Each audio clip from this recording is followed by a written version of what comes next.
یہ آپ نے اگر بات سمجھنی ہے نا تو آپ پارہ نمبر 7 کے آخری صفحے پہ آ جائیں، سورۃ الانعام میں 110۔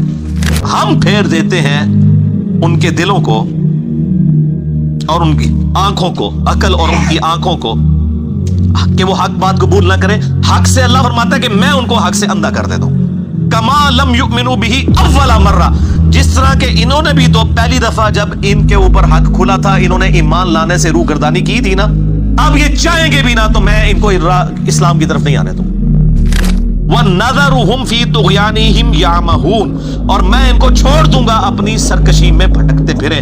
وَلَوْ أَنَّنَا نَزَّلْنَا إِلَيْهِمُ الْمَلَائِكَةَ، اور اب اگر فرشتے بھی ان کے سامنے نازل ہوں، وَكَلَّمَهُمُ الْمَوْتَى، اور مردے قبروں سے نکل کے ان کے ساتھ بات کرنا شروع کر دیں، وَحَشَرْنَا عَلَيْهِمْ كُلَّ شَيْءٍ قُبُلًا، اور ہر چیز جن کا ان سے وعدہ کیا تھا ان کی آنکھوں کے سامنے آ جائے، قیامت بھی، عذاب بھی، سب کچھ بھی، مَا كَانُوا لِيُؤْمِنُوا، پھر بھی ایمان نہیں لے کے۔ یہ ہے سر کتابوں کا خدا، یہ نانی اماں، دادی اماں اور ماما نہیں ہے، یہ اللہ ہے۔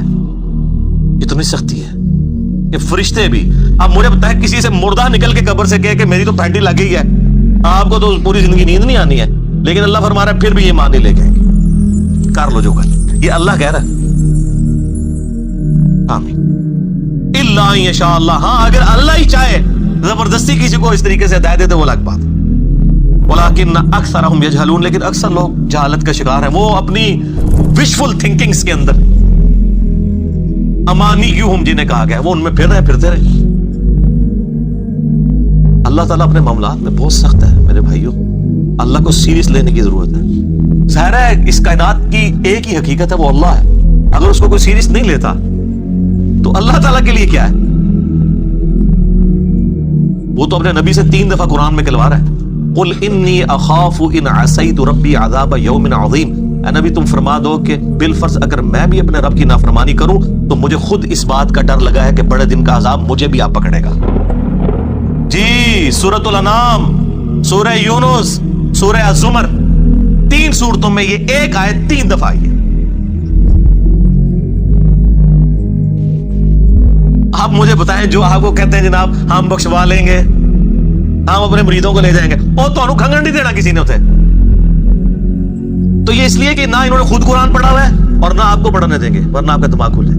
وہ جی گاڈ از آل لونگ، یہ کرسچنز نے بھی ایک دھوکہ دیا ہے نا، گاڈ از آل لونگ، تو میں نے ان کو بھی پھکی دی تھی کہ اگر گاڈ از آل لونگ ہے اور وہ آل لونگ کا کنسیپٹ صوفیاء کے ہاں ادھر مسلمانوں میں بھی داخل ہوا، وہ جی اللہ کو ہماری نمازیں چاہیے، اور سر اللہ نے کب کہا مجھے تمہاری نمازیں چاہیے؟ اللہ کہتا ہے تمہیں تمہارے لیے نمازیں چاہیے، اللہ کے لیے نہیں، اپنے لیے۔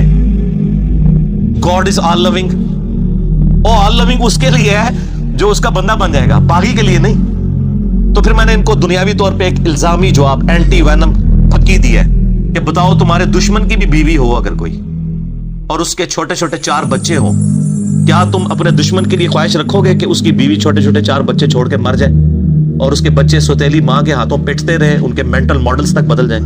سارے کہیں گے نہیں نہیں جی، کیوں نہیں؟ دل پسیجتا ہے۔ اچھا آپ کا دل پسیجتا ہے اور آپ نے ہمیں یہ کہانی کرائی ہے کہ اللہ تعالیٰ ماں سے اتنے گنا اور دادی سے اتنے گنا اور نانی سے اتنے گنا محبت کرتا ہے، تو وہ اللہ روزانہ ہزاروں ایسی عورتوں کو موت کیوں دیتا ہے جن کے 4 چھوٹے چھوٹے بچے ہوتے ہیں؟ اس پہ ساروں کی زبانیں گنگ ہو جاتی ہیں۔ اگر وہ آل لونگ ہے کیوں موت دیتا ہے؟ آپ تو اپنے دشمن کی بیوی کو بھی موت نہ دیں، وہ روزانہ ہزاروں ایسی ماؤں کو موت کیوں دیتا ہے جن کے چھوٹے چھوٹے بچے ہوتے ہیں؟ اس کا مطلب ہے آپ نے جو احساسات ڈیولپ کیے ہوئے کہ اللہ اپنے بندوں کے ساتھ یہ کرتا ہے، وہ نہیں ہے۔ اللہ اپنے احساسات کا اسیر نہیں ہے، اللہ کے وہ جذبات نہیں ہیں جو آپ کے ہوتے ہیں، وہ بے پرواہ ہے۔ ہاں جو اس کا ہو جائے نا اس کے لیے معاملہ الگ ہے۔ وہ صحیح بخاری میں حدیث ہے کہ جس نے میرے ولی کے ساتھ دشمنی کی میرا اعلان جنگ ہے اس کے خلاف،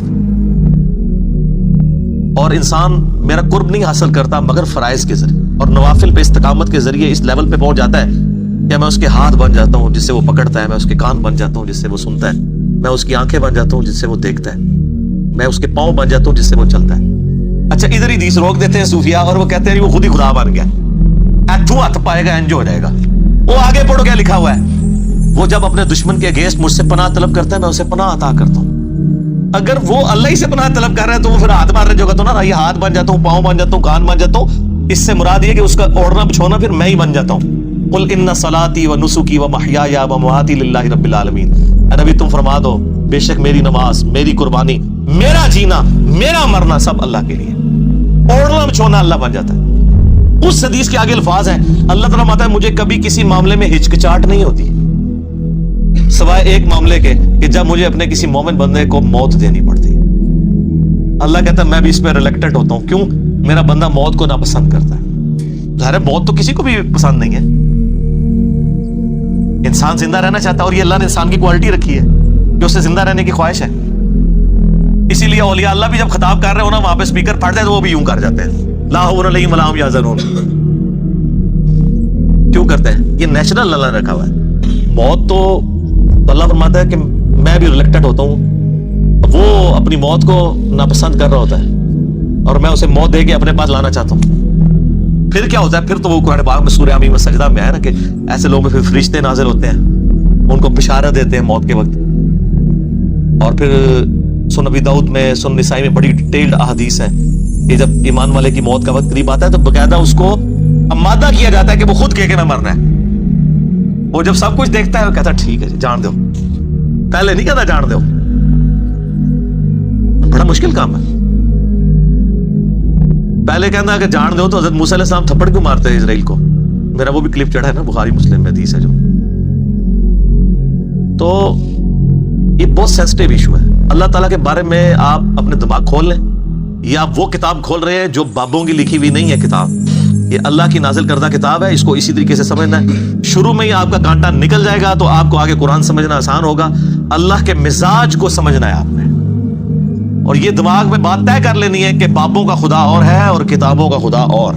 یہ آپ جو پڑھ رہے ہیں نا یہ وہ خدا ہے جس کا تعارف محمد رسول اللہ صلی اللہ علیہ وآلہ وسلم نے آپ کو کروایا.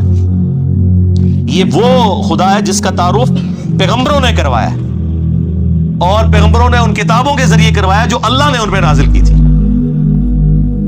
یہ مولانا روم کی مثنوی شریف والا خدا نہیں ہے، یہ قرآن شریف والا خدا ہے. وہ کہتے ہیں وہ مثنوی مولانا روم جو ہے وہ فارسی کا قرآن ہے. استغفر اللہ تو بولی ایڈیاں کہانیاں، ایڈے جھوٹ، اتنی انبیاء کی گستاخانہ واقعات اس کے اندر ہیں اور اس کو کہتے ہیں فارسی کا قرآن ہے. صرف فارسی کا قرآن وہی ہوگا جو قرآن کا ترجمہ فارسی میں شاہ ولی اللہ دہلوی نے کیا ہوا ہے. باقی وہ کہانیاں لکھتا رہے وہ قرآن نہیں بنتا. تو یہ ساری میں نے گفتگو شروع میں ہی کانٹا نکال دیا. وَمِنَ النَّاسِ مَن يَقُولُ آمَنَّا. لو جی اب منافقین کا یعنی اکثر مسلمانوں کا جو عملاً منافق ہو چکے ہیں، بولے اعوذ باللہ تعالی اللہم انی اعوذ بک من النفاق. آمین. وَمِنَ النَّاسِ مَن يَقُولُ آمَنَّا. اور لوگوں میں ایسے بھی لوگ ہیں جو کہتے ہیں ہم ایمان لائے باللہ وبالیوم الآخر، اللہ ہی پر بھی، اللہ پر بھی ایمان لائے اور آخرت کے دن پر بھی. وَمَا هُمْ بِمُؤْمِنِينَ. لیکن وہ مومن نہیں ہے. ایمان لے بھی آئے مومن نہیں ہے. سر کتنا جاہ و جلال ہے. انسان پریشان نہیں ہو جاتا؟ پہلے اللہ تعالیٰ کہہ رہا ہے کہ جو کفر کیے ہوئے ہیں ان کو سمجھاؤ تب بھی ایمان نہیں لے کے آئیں گے، مورے لگ گئی ہیں. اب جو بیچارے ایمان لا رہے ہیں ان کے بارے میں اللہ کہہ رہا ہے ایمان نہیں لائے.